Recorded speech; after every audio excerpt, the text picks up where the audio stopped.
Cakes, cookies, chocolate, I mean everybody has a weakness of having a sweet tooth, but how does one still indulge into sweets but yet have it the healthy way? Well, interestingly, there's a way that you can do the same thing, and how do you do it? Well, we at NEWS9 are going to tell you just that, and you will have to stay tuned.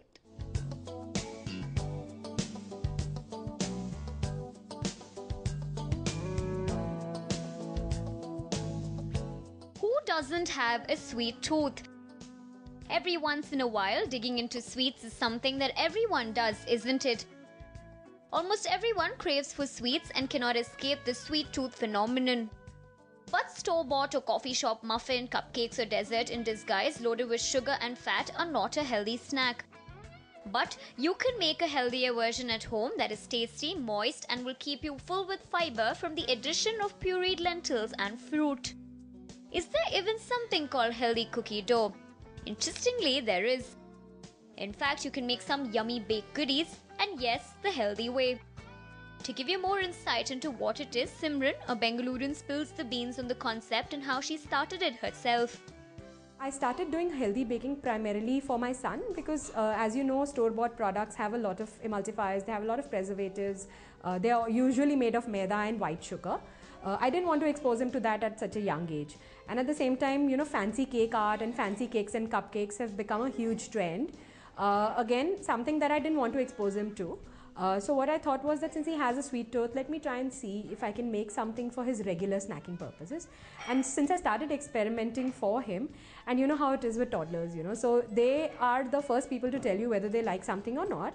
And at the same time, you know, they have an ever-changing taste bud. So they like something today, they won't like something tomorrow, you know. So to match that, I started doing a combination, you know. So okay, let me put oats and see if he'll eat it this way. Let me try it with ragi. Let me make these things which are there, which are sweet. Let me try this sugar, that type of you know, jaggery. And you have to adapt to it. So you know, a lot of people will think, oh my God, this tastes like atta. It's in your mind. It will taste like atta. You know, oh, this cake might be a little more dense than what I would have eaten if it was maida. Yes, of course. But then as a person, you have to, you know, balance the health against the, you know, kind of flavors, traditional flavors of baking that you've been exposed to in the past, you know. So that openness of mind has to be there, which I'm seeing a lot, you know. So now there are people who are open to experimenting, they're open to tasting new things. So you know, I mean, I've baked with amaranth seeds, and I know people who will come back and say that I want to eat this, and I think 2 years back people would have never said it. So I think there is that openness is there. But it isn't just about baking. If you love to eat or cook, then you can also experiment while baking. Simran gives us a few tips on how one can do that. So use flax seeds, you know, use sunflower seeds, like I said, you know, so you can use them with the shell or without the shell. So you can use different kinds of seeds. You have chia seeds, you know, which you get very commonly. So use different kinds of seeds to make your own bread, you know. You can also use the option of I think savories is something that some people who don't have a sweet tooth. So for me, for example, I don't have a sweet tooth, you know, so I try and bake a lot of quiche, you know, I try and bake a lot of pies, you know, so those, and you can make a whole wheat crust, you know, even a plain cheesecake for that matter. You make the base with, you know, healthy biscuits, and you can actually replace the cream cheese with something else and set it, you know. So I think there's a lot of, you know, options that a person who wants to bake healthy can get if they try to experiment. Coming to the quick, easy and yummy baked goodies we're going to show you today is something that you should definitely keep a note of. These are not only fast to make but healthy snacks to grab on the go, especially for those afternoon energy crashes when your system is craving sugar. You can grab one of these as opposed to processed snacks, and they satisfy your sweet tooth while giving energy as well. What's more, they're packed with natural ingredients and are a great source of protein. Now let's start with the first recipe, which is a yummy oats and whole wheat cookie. So I know that a lot of us, in fact, indulge ourselves with cookies, you know, for snacking or for even as desserts if they're really sweet. So why not try something which is actually going to continue to be sweet, but at the same time it has nutrition value also, and it is non-heavy on your system, and you can eat regularly. So the first recipe that we are going to look at today combines the goodness of whole wheat flour. It also includes oats, so which is very good for your heart. And instead of the regular refined white sugar, we'll be using cane sugar, which is a healthy form of sugar. Of course, we'll be using some amount of butter because we need to use some form of fat. For people who are not comfortable with using butter, we can use oil, but you have to be aware that the texture will change. So we can you can use that as a fattener also. And we'll be combining some dates and walnuts to add the crunch to the biscuit, and again make it more nutritious than just a regular biscuit. So what we will start with is that the the cookies can be mixed in very different ways, but we'll use the most basic way so that it's easy for you to make it at home. So first things first, we will take some of the butter, so about 30 to 40 grams only, not more than that. And make sure that it is at room temperature. So don't use ice cold butter, don't use butter which has been taken out just out of the fridge. Use butter which is actually soft and it's at room temperature. So you can use take the butter in a container. Then what you need to do is you need to slowly start adding your cane sugar. Now this is about half a cup of cane sugar, and you can adjust the sweetness level as per what you think is right for you. Once you have the cane sugar added, what you need to do is what is called the creaming process. You can use the beater for this, but I would suggest that the best creaming process happens as it used to happen in the older days, is the same way that naan khatais that we make in India, which are baked also, are mixed. So you use a spoon, or you can use your hands to actually mix them nicely. So when you mix it nicely, what you basically are doing in the creaming process is you're mixing the cane sugar and butter. As you can see, the butter is completely soft. I have not melted it, so don't put it in the microwave or melt it. Basically just make sure that it's softened at room temperature. So you can slowly start adding the atta. Now what will happen is if you add too much of the dry stuff together, which is basically the flour, then it will start becoming very crumbly. So start adding little bit at a time and start mixing it first with the spoon, and we can try and do it with the hand again. I've just put about half a cup right now, and in the middle I'm adding some this. As you can see, I said that these are the cookies which will contain oats as well. So this is half a cup of oats. I've just used 1/4 right now. Now once you start mixing it nicely, what will happen is that you'll see that it becomes like a crumbly texture, which is basically very similar to if you were using, say, breadcrumbs. So if you were grinding bread and using the breadcrumbs, then that's how the texture would be. So once you have the the crumbly texture, now you can add dates and walnuts which have been chopped and kept. So the important thing again is that I've used dates and walnuts, but the same cookies can be made with dried figs. You can make them. I've kept a few chips of almonds also, so you can use chopped almonds in case you don't like walnuts. There are a lot of people who are not very happy about the taste of dates, so don't use dates if you don't like it, but try and use something like figs. You can use dried cranberries, you can use raisins. Again, these are elements which will make it sweet, but at the same time they are natural sweeteners. They are not refined or machine made sweeteners, so you will definitely be able to eat a far larger amount of them.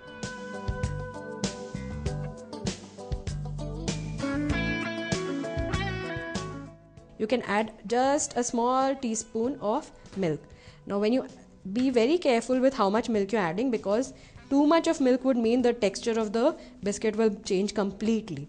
So make sure that milk is just used for binding and not actually used as a key ingredient in the cookie itself.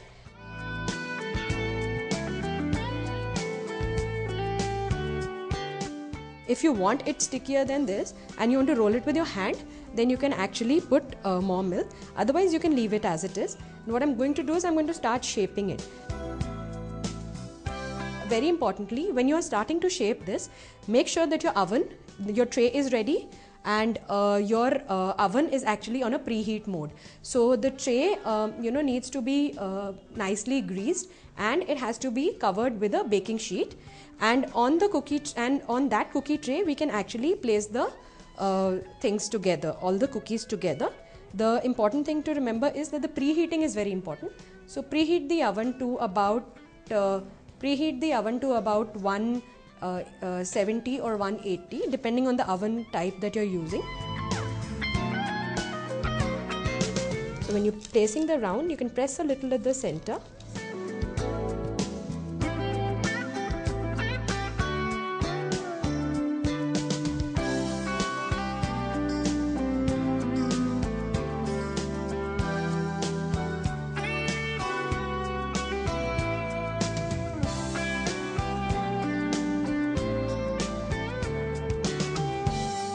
We'll now put the cookies in a preheated oven.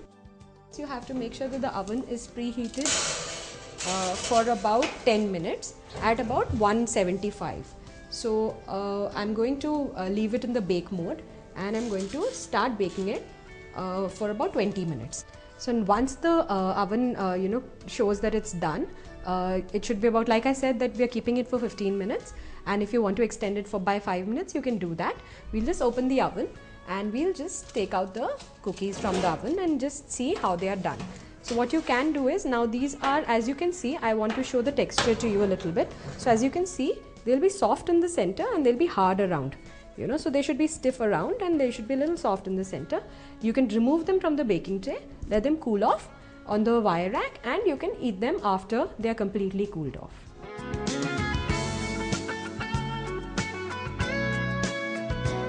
That was not only quick but also shows you how you can retain your sweet tooth and yet stay healthy with this snack, isn't it? When you think of sweets, most of us also think about chocolate. But ever imagine how chocolate could be healthy? Yes, healthy. Here's a fabulous yummy recipe loaded with the goodness of ragi and lip-smacking taste of chocolate. So now what you're going to look at is another type of cookie which is also very healthy. It's nutritious, and for people who actually love chocolate, this is one of the ways in which you can incorporate it into your biscuit and not compromise on the taste of the biscuit from a healthy point of view either. So instead of always using cocoa powder, because cocoa powder is good, but it also contains some amount of colors which tend to be artificial in nature. So it's very important that if you want a taste of chocolate, use good quality dark chocolate. For all of you who may have been doing some reading about nutritious values, dark chocolate is a very good source of nutrition from a heart point of view, from a health point of view. So if you want to eat chocolate, try and eat it as dark chocolate. So we are going to add some ragi to this, because this biscuit is one of the biscuits that works very well when you try and mix ragi and dark chocolate together. Most people will not understand whether this is a good combination or not unless they taste it. So add the ragi to it and mix it very well with the grated dark chocolate. 1 tablespoon of cocoa is really just what is needed, just to make it a little chocolatey in taste and to give it a little more color. If you want to add some oats or some whole wheat flour, you can do that, but just a little bit, because you have to maintain the proportion of ragi, and you want to make sure that the flavor of ragi, which tends to be a little more earthy than the regular flavors of whole wheat, a little bit of foxtail millet, and like we used cane sugar in the last one, we're going to use gur powder in this one. So after I've added the jaggery powder, I've mixed all the dry ingredients together. So after mixing all the dry ingredients together, now I will start putting in the butter. So I'm going to start putting in a little bit of butter, just to give you an idea of how much you want to incorporate into this. You are going to be able to use about 30 grams of butter to 40 grams.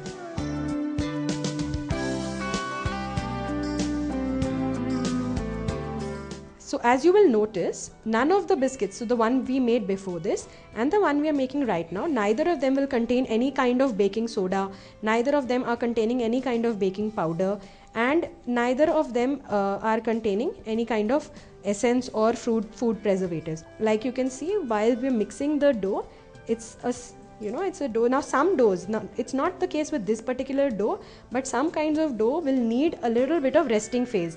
So what you will need to do is, you make sure that they get that little bit of rest in the fridge, in case it is that kind of dough.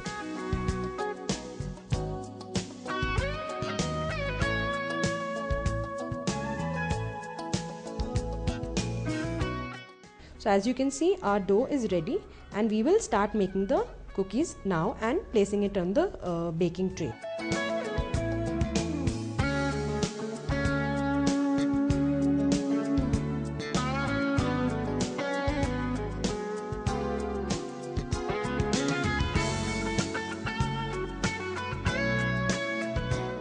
So now, just before a little while ago, we had put the ragi and foxtail millet biscuits, which we'd sweetened with jaggery, and we'd used some dark chocolate. So they're done now. These will also, like I said, will take about 15 to 20 minutes. So they're already done, and what you can see is that they are ready to eat. And again, with the same thing, they have to be soft in the center. They have to be a little firm around the edges, and they will be completely ready for consumption after 5 to 10 minutes of cooling off. So you have to wait for it to cool off a little bit, because they'll become a little more crisp as they cool off, and then you can consume them.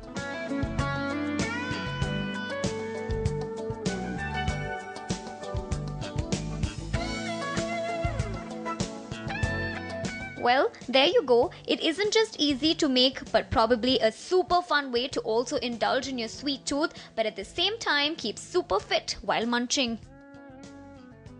With camera person Balaji, Nivedana Prabhu for NEWS9.